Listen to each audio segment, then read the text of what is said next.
मैत्रिणींनो, आज आपण वेगळी आणि नवीन अशी मस्त रेसिपी बनवून घेऊ। काजू बदाम घेतलेले, साखर घेतलेली, वेलची पूड घेतलेली आणि आंबे घेतलेले आहेत। काजू बदाम असे जाडसर बघा मिक्सरमध्ये काढून घ्यायचे आणि इकडे मी अर्धा लिटर पाऊण लिटर दूध घेतलेले आणि त्याला बारीक गॅसवर अर्धा आटेपर्यंत शिजून घेतलेले असं। आता हे काजू बदामची पावडर थोडी थोडी करून आपण मिक्स करून घेऊ। बघा सगळी एकदम टाकायची नाही, त्याच्या गुठल्या होतात। मग थोडी थोडी टाकून आणि चमच्याने असं फिरून घ्यायचं। साखर बघा कमी टाकायची, आंबे पण गोड आहेत, काजू बदाम पण गोड आहे आणि दूध पण आपलं गोडच असतो, त्याच्यामुळे साखर अशा अंदाजानेच टाकायची। आणि आता ही वेलची पावडर घेतलेली मी, वेलची पावडर 1 ते 1.5 छोटा चमचा टाकलेली आणि पूर्ण मिश्रण असे एक जीव करून त्याला बारीक गॅसवर शिजत ठेवलेले आहे। आता ते जाड होतं तोपर्यंत आपण आंबे कापून घेऊ। बघा आंबे असे देठाकडनेच कापायचे, पण मोठी साल काढायची आणि चाकूच्या साहाय्याने आपण हे बाट्याला थोडं मोकळं करून घ्यायचं।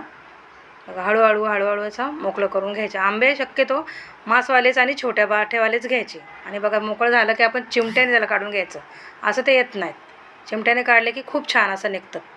बघा मस्त असे निघालेले बाठा बघा आणि पूर्ण मांस पण भरलेलं आहे। त्याच्याने कसं आहे, मिश्रण टाकले ना आपण की ते खायला खूप छान लागतं। बघा आपला मिश्रण पण इकडे जाडसर असं मस्त खूप छान झालेलं आहे।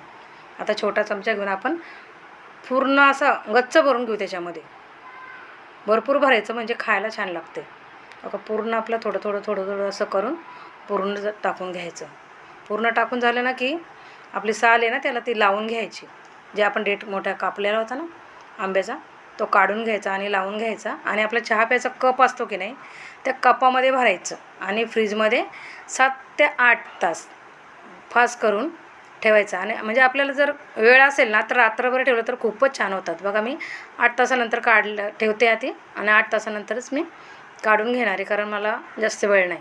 वेळ असेल ना तर रात्रभर सोडून द्यायचे, खूपच छान होतात। आता आपण एक काढून घेतलेले आहेत बघा, मस्त खाली बरफ पण त्या पाण्याचं झालेलं आहे। आता साल आपण काढून घेऊया। याच्याने सोलरने साल नाही निघाली ना तर चाकूने काढली तरी होते, नाही तर आपण आंबे सोलतो ना आमरस करायला, बघा तशी पण साल निघते मस्त। आता एक साल वगैरे मस्त अशी काढून झालेली। आता आपण छोटे काप करून घेऊ। बघा अशी मिठाई पद्धतीची झालेली, खूपच छान आहे, दिसायला पण खूप छान आहे आणि खायला पण खूपच छान लागते।